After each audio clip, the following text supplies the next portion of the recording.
Tekken, weeb-tastic combo-laden jiggle physics foundry that it is, and bless each and every ass-pounding pixel of it regardless. Conceived on the knife edge of the 3D revolution, Tekken is consequently a curious conglomeration of 2- and 3-dimensional dispositions of the then nascent fighting genre. In the modern day, it's better defined by a propensity for eschewing broken bitchcraft like block buttons and busted-ass ultra combos long after its less successful contemporaries have frantically filleted all of the above, catapulting Tekken to the dizzying position of most successful fighting franchise of all time in the process. And then Tekken 6 happened, and performed a combo breaker on the entire cock-punchin' series, indescribably insulted by the forcible online lobotomy of other series Ultra/X-Ray/ream my asshole by merely depressing 2 butt-fucking buttons attacks featured in Street Fighter 4, 5, Super, Ultra, EX plus Y divided by 3 minus Alpha, and Mortal Kombat fucking Pi. In short, everything not named Virtua Fighter or Guilty Gear in the last 8 years? Well, good goddamn news! It's a suppository. Tekken 7 doesn't have Ultras.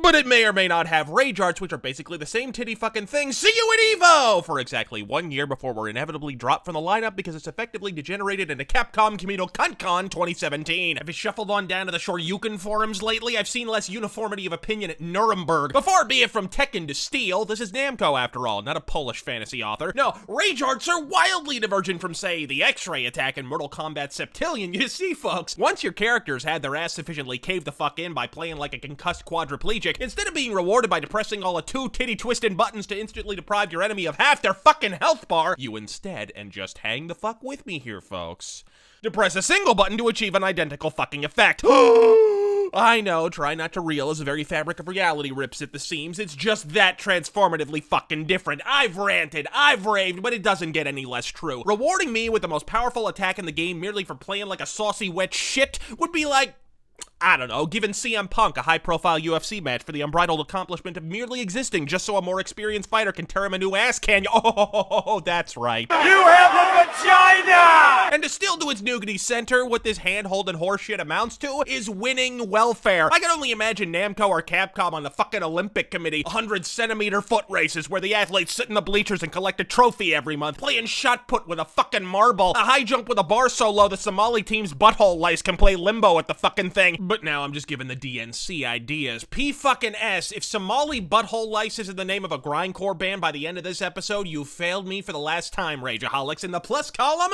kudos to the localization team, because if there's a more apropos nomenclature for a video game mechanic that reduces Razor Fist to a forehead vein in a leather jacket than rage art, I certainly haven't fucking found it.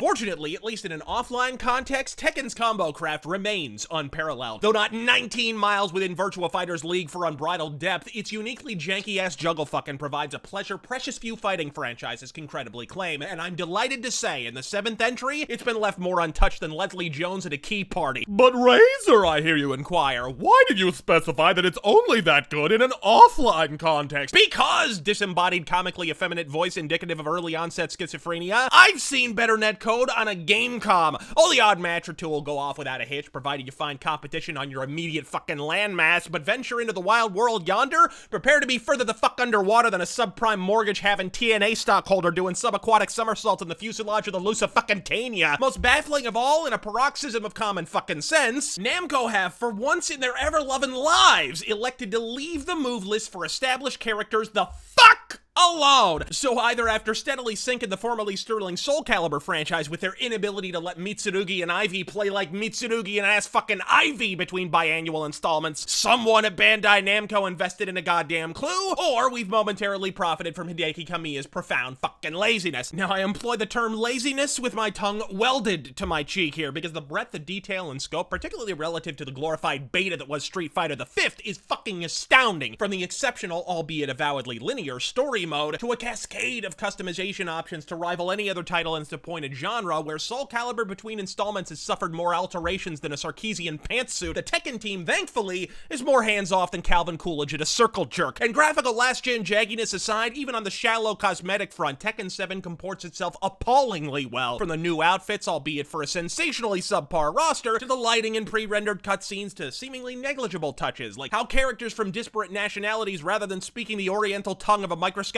island chain in cultural and economic decline for the last quarter fucking century, actually speak their own goddamn languages.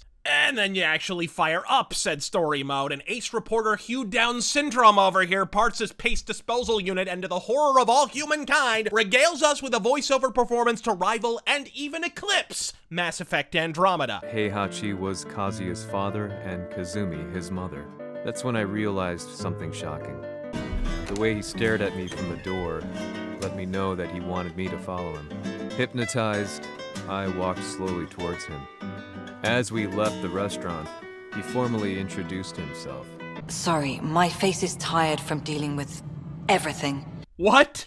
The nut-raking fuck! Look, I've been to Japan. I get that there's like 5 1/2 white voice actors on the ever-living landmass, and one is just a really pale Japanese cat with his eyelids taped the fuck open. To help Ling Ling, I've used the most sophisticated technology that modern medicine can provide. Household tape. But who, the piping hot fuck, shelled out freshly minted shiny-ass yen so Lunesta lad over here could Snorlax the fuck through a goddamn Blade Runner voiceover? And it wouldn't be so bad if he weren't conveying vital information about the most convoluted procession of animal horseshit to ever tumble from a single source since Kojima's last colonoscopy. This shit is War and Peace for weebs. How about we don't hire a cat who sounds like Ben Stein reading the Gnostic Gospels while shooting Thorazine into his crank? And I'm not saying the customization items are an outright ripoff, but I at least considered the possibility around the time I shelled out 300,000 so Huarong could not wear a fucking shirt. Fucking seriously, Namco? 300K for a pair of nipples, and they're not even attached to a chick. All this time I've been shelling out the gross domestic product of Latveria for tailored tops and pantaloons that perfectly cradle my Caitlyn Jenner crotch bulge. Who knew the bath salt swilling stankophile who lives in a milk crate behind the McDonald's when he isn't feasting on his own feces and having fistfights with a fucking ghost is both styling and profiling in $400,000 fashions? And truthfully, between Namco and a pants-shitting piss-stinking hobo, I think I'd rather give the 400,000 to the hobo. At least I know it's going to a liquor store instead of an Asiatic Algonquin so a gaggle of greasy-faced Filipinos can fuck up Ivy's moveset and SoulCalibur for the 5th straight fucking time. Not that you can blame the Nam fam, as Capcom's success at selling 1/15th of its Street Fighter sequel at full retail price proves as long as you've got money to burn, Capcom will be there with a boner and a blowtorch. And while Namco haven't gone over the edge of the nickel and dime canyon just yet, they're certainly wearing a tutu and doing pirouettes on the edge of the fucking cliff. The word that springs to mind with Tekken 7 is solid. Not exceptional, far from the energizing experience of, say, King of Fighters 14 or the godlike Guilty Gear, but I'll bone down with 20 Tekken 7's retard-friendly rage arts and all before I take Street Fighter 5 on a second fucking date. I'm Razor Fist. God fucking speed.